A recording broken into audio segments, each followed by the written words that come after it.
రాజకీయ పార్టీలు అధికారికంగా విరాళాల సేకరణకు ఉద్దేశించిన ఎలక్టోరల్ బాండ్ల స్కీంపై సుప్రీంకోర్టు సంచలన తీర్పునిచ్చింది. ఎలక్టోరల్ బాండ్ల స్కీం చట్టవిరుద్ధమని తేల్చి చెప్పింది. ఎలక్టోరల్ బాండ్ల పథకం రాజ్యాంగ విరుద్ధమని, ఈ స్కీంని నిలిపివేయాలని సీజేఐ చంద్రచూడ్ ఆదేశాలు జారీ చేశారు. ఈ మేరకు 5 న్యాయమూర్తుల ధర్మాసనం కీలక తీర్పునిచ్చింది. రాజకీయ విరాళాల్లో పారదర్శకతను తీసుకువచ్చేందుకు 2018లో తీసుకువచ్చిన ఎలక్టోరల్ బాండ్ల పథకాన్ని సుప్రీంకోర్టు రద్దు చేసింది. నల్లధనాన్ని రూపుమాపడానికి ఎలక్టోరల్ బాండ్లు ఒకటే మార్గం కాదని న్యాయస్థానం వ్యాఖ్యానించింది.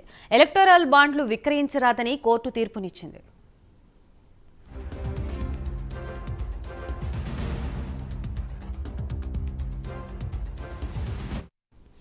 ఎలక్టోరల్ బాండ్ల పథకం ద్వారా క్విడ్ ప్రోకోకు అవకాశం ఉందని, పౌరుల సమాచార హక్కుని ఈ స్కీమ్ ఉల్లంఘిస్తోందని వివరించింది. ఎలక్టోరల్ బాండ్ల జారీని తక్షణమే నిలిపివేయాలని స్పష్టం చేసింది. ఎలక్టోరల్ బాండ్ల ద్వారా సేకరించిన విరాళాలు, పార్టీల వివరాల్ని వెల్లడించాలని సుప్రీంకోర్టు ఆదేశించింది.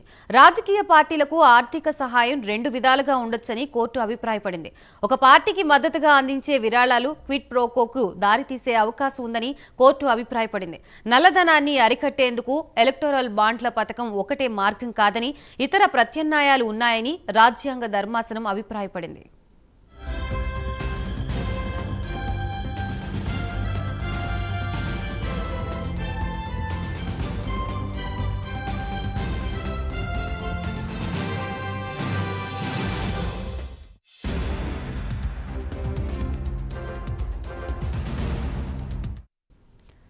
కాంగ్రెస్ నాయకులు జయ ఠాకూర్తో పాటు CPI, NGO association for democratic reforms దాఖలు చేసిన 4 వేర్వేరు పిటిషన్లపై గతేడాది అక్టోబర్ 31న సుప్రీంకోర్టులో వాదనలు మొదలయ్యాయి. ఈ కేసు విచారణ ఇదివరకే పూర్తయినప్పటికీ తీర్పుని రిజర్వ్ చేస్తూ నవంబర్ 2న కోర్టు నిర్ణయం తీసుకున్న విషయం తెలిసిందే.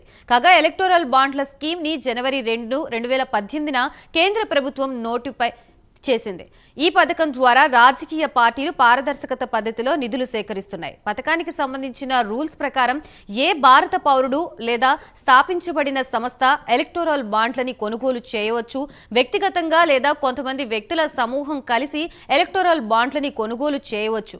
అయితే ప్రజా ప్రాతినిధ్య చట్టం కింద 1951లోని సెక్షన్ 29A కింద రిజిస్టర్ అయిన రాజకీయ పార్టీలు మాత్రమే ఎలక్టోరల్ బాండ్ల ద్వారా విరాళాలు సేకరించే వెసులుబాటు ఉంటుంది. అర్హత కలిగిన రాజకీయ పార్టీలు అధికృత బ్యాంకు అకౌంట్ ద్వారా మాత్రమే విరాళాల్ని పొందవచ్చు.